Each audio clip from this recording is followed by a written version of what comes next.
Concerns over the integrity of the Three Gorges Dam is mounting after a video went viral simulating the destruction that could happen if the dam were to collapse. The Chinese regime has retaliated against the United States by telling it to close a US consulate in Chengdu. And Republican Senator Josh Hawley is going to introduce a bill that will hold US companies accountable for having slave labor in their supply chains. Welcome back, everyone. First off, some breaking news. The Chinese regime is putting new measures into place because of new outbreaks of the CCP virus. On July 23rd, authorities in Dalian announced the city in Liaoning province would be put under a wartime state, similar to a recent move taken in Urumqi, which is the capital of Xinjiang. Additional indoor spaces were closed, including internet cafes and public restrooms. Some communities were also placed on lockdown. Authorities also announced that starting on July 24, all kindergartens in Dalian would be closed, and anyone taking Line 3 of the metro is required to take a nucleic acid test first. And in addition to the virus, natural and man-made disasters are continuing in China. In order to save the Three Gorges Dam, authorities have kept flood discharge at full capacity. And in Jiangxi and Anhui provinces, several dams were blasted by authorities to release floodwaters, and many villages were, quote, sacrificed in order to contain the floods. Hundreds of thousands of people's homes were flooded because of this. In Anhui province, Yunqiao town was evacuated overnight, and among the images of this was a 71-year-old man who evacuated his 93-year-old mother on the back of a tricycle. He said his mother is all he has left.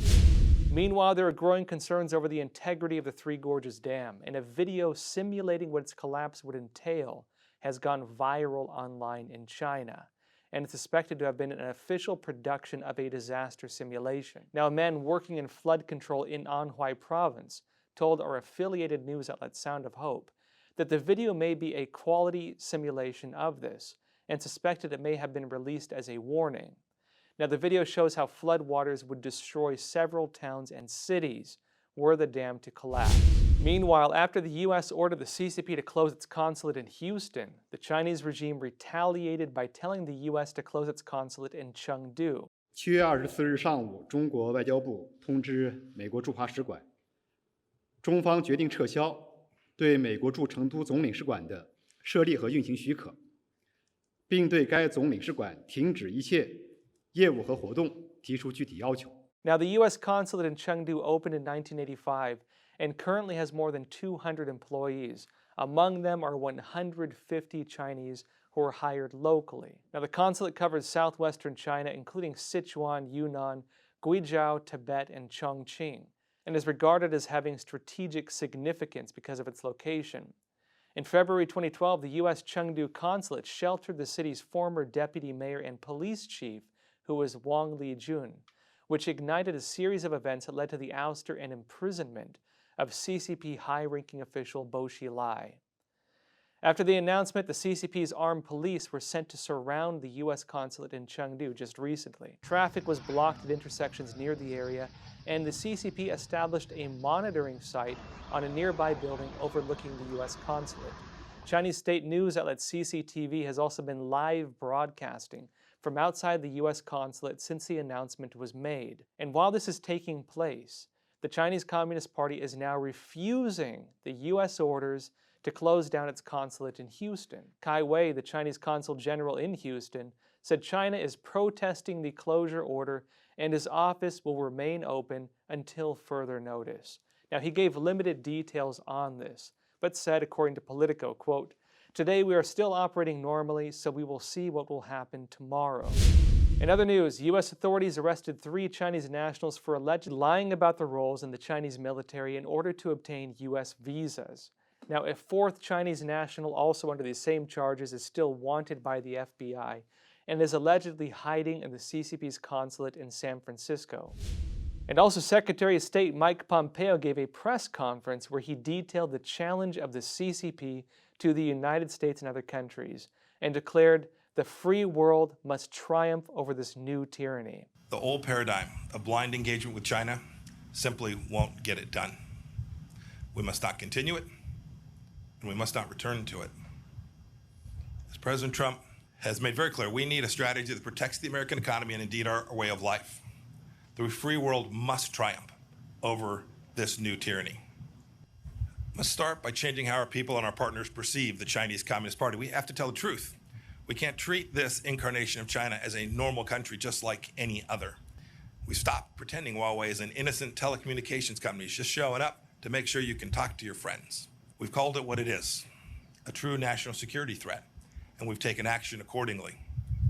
Just this week, we announced the closure of the Chinese consulate in Houston because it was a hub of spying and intellectual property theft. But our approach can't just be about getting tough. That's unlikely to achieve the outcome that we desire. For too long, we let the CCP set the terms of engagement. But no longer. Free nations must set the tone. We must operate on the same principles. We have to draw common lines in the sand that cannot be washed away by the CCP's bargains or their blandishments. If we bend the knee now, our children's children may be at the mercy of the Chinese Communist Party, whose actions are the primary challenge today in the free world. Maybe it's time for a new grouping of like-minded nations, a new alliance of democracies. We have the tools. I know we can do it. Now we need the will. And now for the broader stories for today. Now, after the United States ordered the CCP to close its consulate in Houston, the Chinese embassy issued a warning that Chinese students may face harassment over concerns of espionage. It stated, according to South China Morning Post, that, quote, recently there has been a sharp increase in cases in which the U.S. law enforcement agencies carried out random investigations, nuisance, or confiscation of personal belongings against Chinese students in the U.S. Now, before we go on, it's important to note one thing. The Chinese Communist Party, in its propaganda, tries to make itself equivalent with the Chinese people. It tries to say the Communist Party is equivalent with the Chinese people, and so any criticisms or actions against the party are being perceived and used to say it's attacks on the Chinese people themselves. Now, the CCP uses this strategically by saying attacks on it are equivalent to attacking the Chinese people, and it uses this in its propaganda. But in the context of this, the Chinese Communist Party is the largest group that has ever persecuted the Chinese people. You're looking under Mao Zedong alone, 50 million to 70 million Chinese people killed. And also movements such as the Cultural Revolution, where the CCP systematically destroyed traditional Chinese culture. The CCP has been the enemy of Chinese culture from the get-go, and to this day as we speak launches many different campaigns to persecute and suppress the Chinese people. But again, in its propaganda, it tries to make itself equivalent with the Chinese people. And when it comes to this story now of Chinese students allegedly being searched in the United States for their, say, connections to the CCP in some way, very likely these are not normal Chinese students. Very likely these are individuals tied to the Chinese consulate. And when it comes to Chinese students tied to the consulates, usually that means one thing: the Chinese Student and Scholar Associations, which are groups that, say, monitor and suppress visiting Chinese students living in the United States and other countries. Just like the CCP itself in no way represents the Chinese people, just as it is a body that persecutes the Chinese people, the CSSAs do not represent Chinese students. Instead, these are CCP branches in the United States and other countries operating openly on college campuses who monitor and suppress visiting Chinese students. Now, the CSSAs can be found at most major universities, and they've been openly involved in the suppression of Chinese students studying abroad in the United States and in other countries, and they push CCP censorship on American college campuses. They've also been widely accused of engaging in espionage activities for the Chinese regime, and for openly receiving finances and guidance from the Chinese consulates.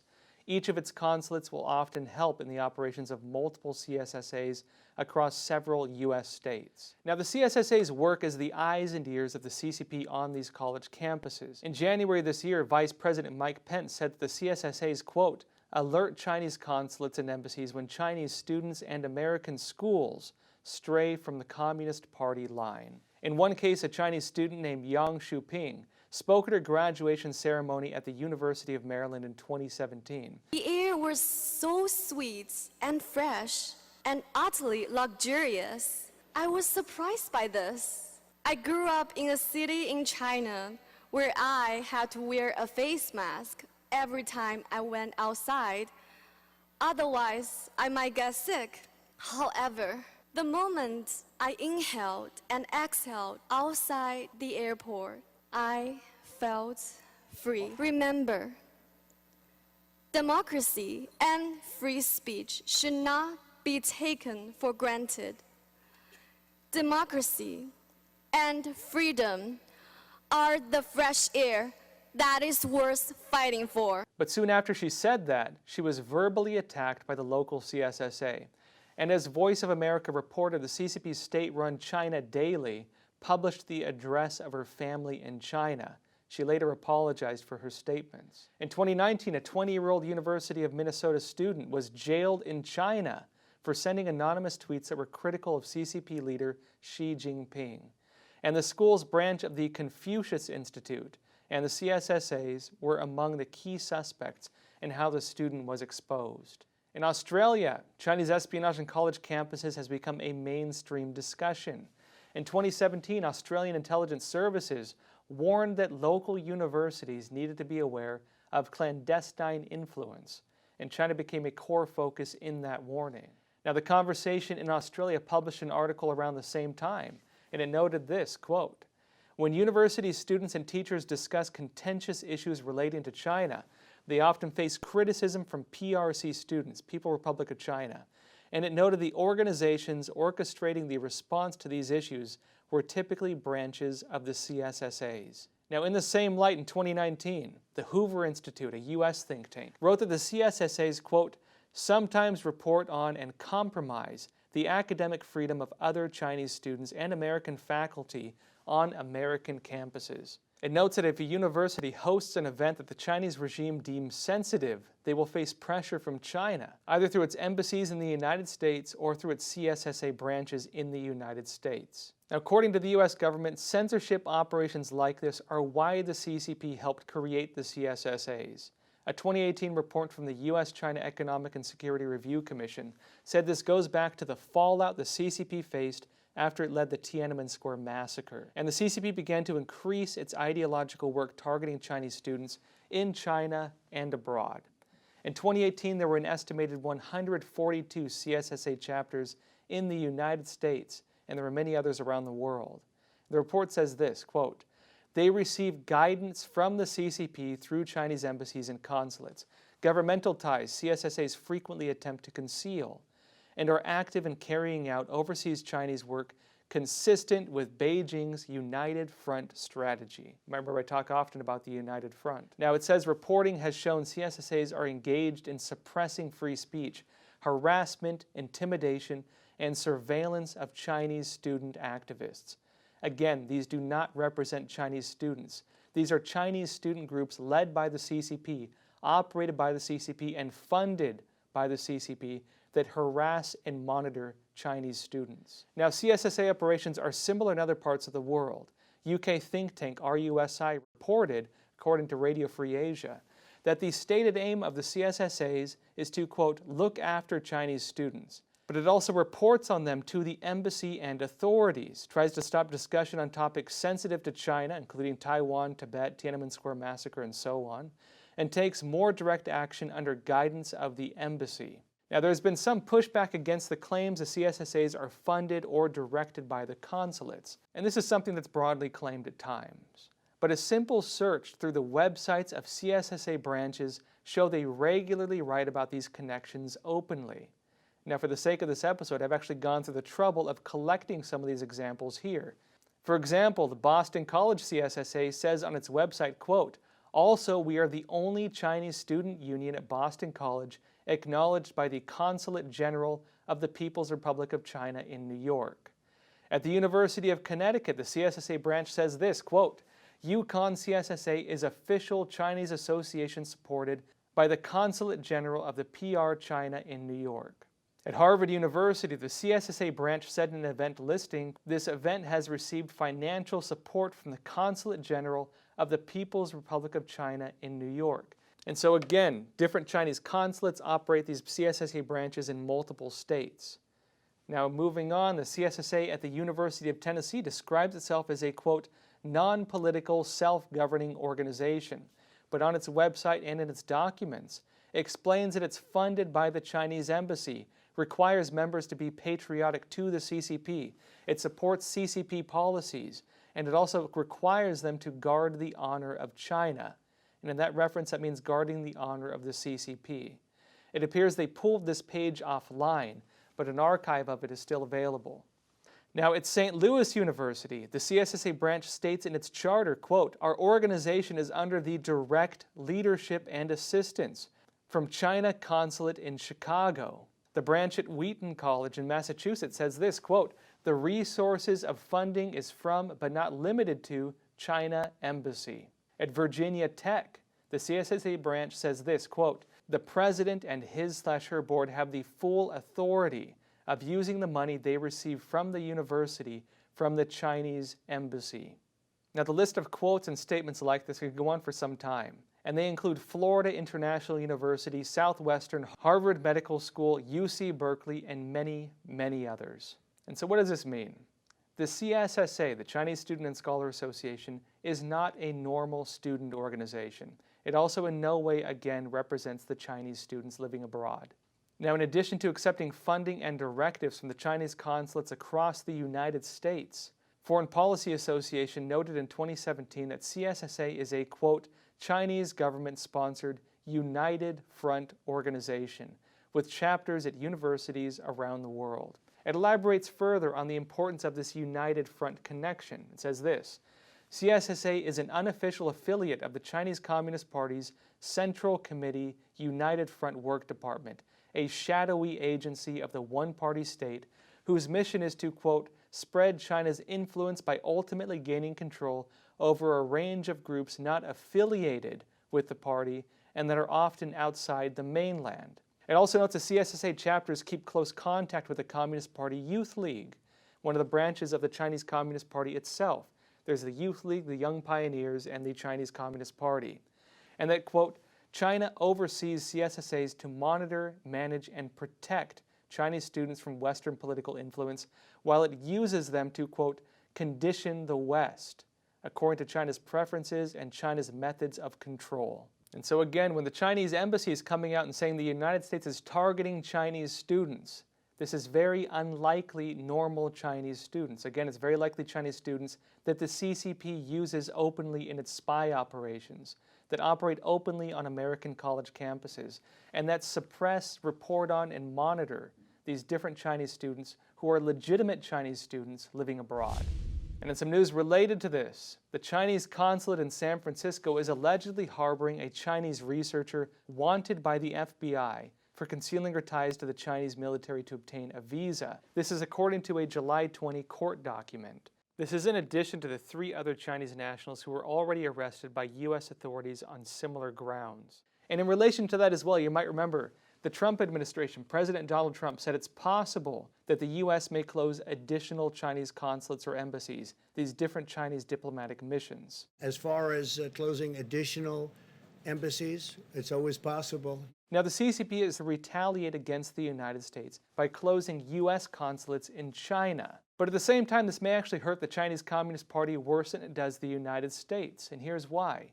Now, you might remember a previous interview I did around this topic. I interviewed one of the former heads of counterintelligence for the State Department, and one thing he revealed is that the Chinese Communist Party has agents operating fairly openly at American consulates and embassies. And why is the reason? What's the reason for this? It's because the U.S. has a program to hire local staff at these consulates, and they seem to know, based on this individual who is the head of counterintelligence for the State Department, they're aware that many of the individuals they're hiring are Chinese agents. And so the Chinese Communist Party not only uses its own consulates for spying, it uses American consulates for espionage as well, because oftentimes the United States will hire locally at these consulates. This has also been a major issue. And so were the CCP to actually close down these American consulates, well, how much would that affect the U.S. ability to gather information from China? Not much, very likely. The Chinese Communist Party keeps pretty close lockdown on different diplomats in its country. It's very difficult for people to walk around freely in China without living in the Truman Show, where everything they see is a masquerade, everything they see is propped up for them, right? This Potemkin village idea where everything they see is something propped up by the CCP to paint a certain image that it wants them to report back. This is in addition to them using individuals at the consulates themselves to spy on U.S. diplomats and others. And also another point on this, what will the fallout be from pushing out CCP diplomats Well, we'll have to see. These individuals have very likely been engaging in many forms of espionage in the United States. You might remember in the previous episode I explained some of the direct operations that have been carried out by Chinese consulate generals, including in the United States, including in New York. The CCP uses these consulates for its espionage. It uses these consulates to push things, for example, like the United Front that works through front organizations. Now, will this go away if the U.S. cuts off the consulates? We'll have to see, because very likely the CCP may try to find different ways to control them otherwise. But at the same time, this will be done only if the U.S. does not do something against these front groups themselves. And another point on this is, what will the CCP do in retaliation? Well, it seems right now that relations between the U.S. and China couldn't get a whole lot worse. The Chinese Communist Party openly regards the United States as its #1 competitor. It regards the United States and the U.S. model as the only thing blocking it from instilling the China model around the world, which it stated, for example, in programs like China 2025. The CCP has been open about this. The Chinese Communist Party's unconventional warfare tactics, for example, like this unrestricted warfare doctrine, these different tactics laid out there, that describe a form of war against the United States that bypasses things like tanks and bullets and jets and goes for things like, for example, currency manipulation, drug warfare, culture warfare, like its control of Hollywood, and many other forms of warfare meant to undermine the United States locally and around the world. Now, in other news, Republican Senator Josh Hawley is going to introduce a bill that will hold U.S. companies accountable for having slave labor in their supply chains. And this could be a major blow against the CCP, which runs labor camps using religious dissidents. Now, Hawley said in a statement, quote, "If corporate America wants to be the face of social change today, they should have to certify that they are completely slave-free."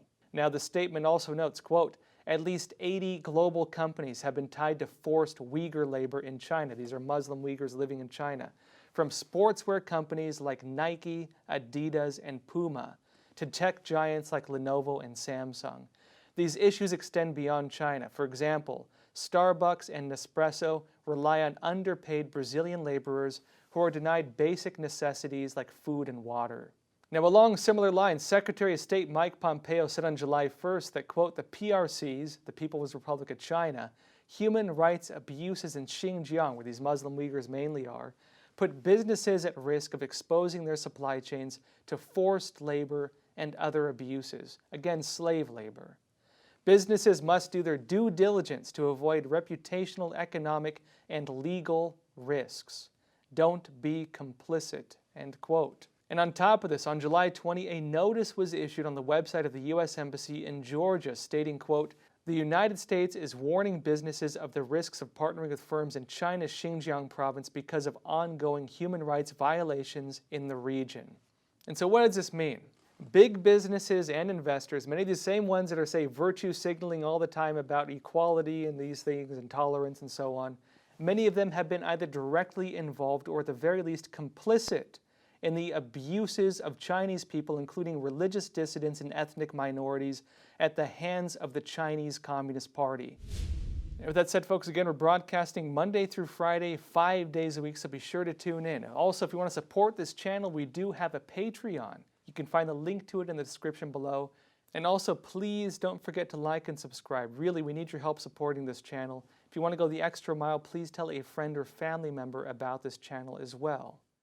With that said, please take care of yourselves, stay healthy, and stay free.